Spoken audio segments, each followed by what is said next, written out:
when we originally had the footprint downtown of the Ferguson station, then we added the Faulkner station down south at Faulkner Park, it expanded our footprint in the city of Tyler. Now that we're moving forward with this training facility that's on East Commerce and the Loop, it puts additional police officers on the east side of town where you're going to have individuals that are showing up for training, individuals that are reporting for work out there. As we get to see this expand, you also see all those officers from other agencies, whether it's state agencies, federal agencies, or just municipal agencies around here as we train together, but you'll see that increased presence there as they show up for training. And I know we've talked about the facility before. I believe I covered it at some point last year when we were going through the budget, I think. Yes, ma'am. I could be wrong. But what is the overall importance of having this training facility, and how will it benefit officers in Tyler and from surrounding areas to come in?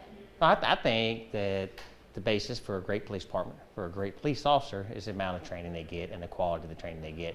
This allows us to not only train the Tyler police officers, but bring other individuals who will report to critical incidents to train with us, so we all know how we're going to respond, how we're going to deal with certain types of situations. But it also expands that beyond. We teach training classes now that have expanded beyond just our region. They go statewide, and then other individuals from around the country come to different tactical training classes we do.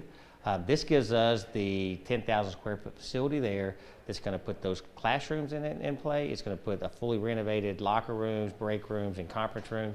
But the biggest part of it is a 6,000 square foot heated and cooled section in the interior that's going to have not only the gym equipment inside, but allow for us to do all the training there that we do at our police academy now.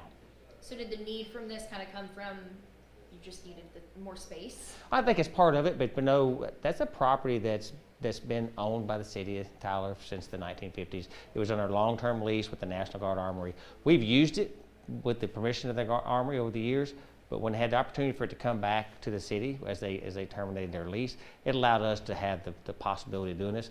There was a previous vision, along with the police and fire, as they moved forward with their training center also, to be together. But this facility here gave us a unique opportunity to expand not only our footprint, but also to start that regional conversation about providing training. Do you think this will have any impact on retention rates and or an increase in employment? Well, I think everything we do as we expand provides that opportunity. You know, as individuals come here for training, as they get to see the police department we are, the training we provide, it has that potential for recruiting benefit. But the biggest portion is they see that the commitment that this community has towards public safety, but also the police department and the fire department. So what exactly kinds of training are going to be held in this facility? You know, every police class we do outside of the range or driving will be at this facility. Our police academy now, which is now done at one of the properties here on Ferguson, will move out there.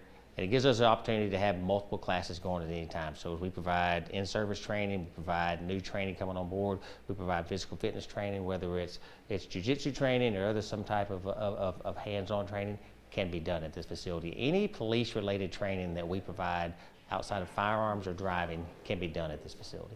And is training done year-round, or are there like specific seasons or cohorts? Oh, it never stops. You know, as we do our training, you know, one of the issues we have whenever we're trying to partner with individuals is that we at least do training every week and often every day as we move forward. There's always somebody in some level of training.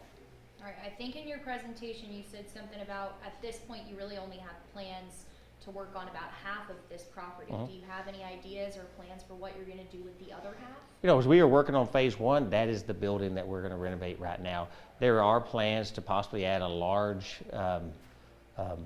open building to the other portion of the property. It would allow us to go in there and put movable walls so we could do a lot of the mandated training through alert for active shooter, through all the tactical training we do. That's going to be phase two. It will be years down the road.